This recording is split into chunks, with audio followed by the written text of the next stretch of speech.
It's a horrible discovery in the search for little baby Eddie Salazar. The child's body found just 10 minutes from his home in Carthage, Missouri. Look at that cute face. Those big eyes, those big innocent eyes. Well, we're still waiting for a positive ID. Police say they're certain it is 8-month-old Eddie. The body was found near a creek on Saturday, and Eddie's own father is now behind bars. Now, Dad's original story was that 2 intruders broke in, knocked him out, took Eddie. Now Dad's charged with falsifying a police report. The community, he couldn't even imagine what's going on as they try and process this, trying to come to grips with this in the neighborhood, people who live near them. I just keep thinking of that poor baby. Yeah, an innocent life gone for no reason. And it's so horrible. When I came home from work, if he was coming home at the same time, he always said, "Hi, how are you?" You know, that type of thing. And based on that, I thought he was a pretty nice guy, but, you know, you just never know. Very well put. We'll take your calls on this. 1-877-TEL-HLN. Well, welcome back. Steve Cardian, former criminal investigator and director of Defend University. Also with us, John Hacker, editor at the Carthage Press. John, you and I spoke last week, so here we are today. How long did it take for police to zero in on the father and begin to pick apart his story? Well, it took about a little more than 24 hours, actually, for them to start to pick apart his story, basically. He gave the police a name of a individual that he said he thought was one of the 2 people who broke into his house. Then police were quickly, police chief Greg Dagnan told us that they were able to find this person and prove pretty quickly that he couldn't have done it. He couldn't have been there. So it was that was early Saturday morning. It was still dark Saturday morning. Started to look closer and actually confronted Mr. Salazar with the fact that this person couldn't have done it. And apparently at that point is when Mr. Salazar told police that he had lied to them.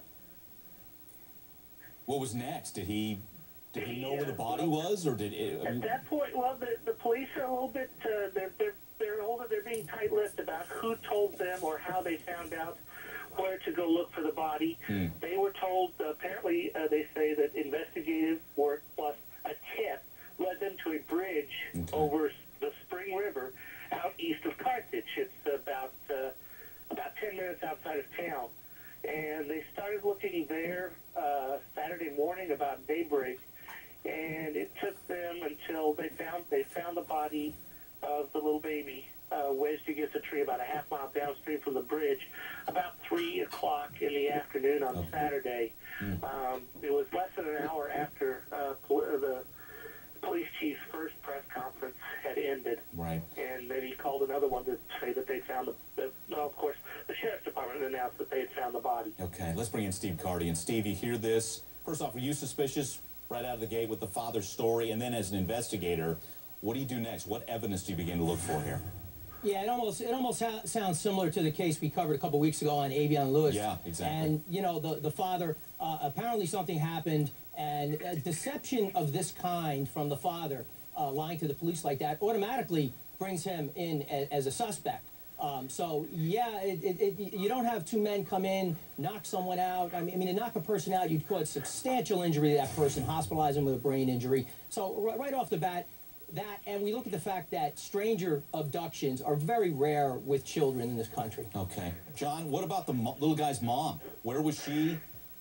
The police haven't said exactly where she is. What they say is that she was out of the house, and it was a family situation that was not suspicious to them.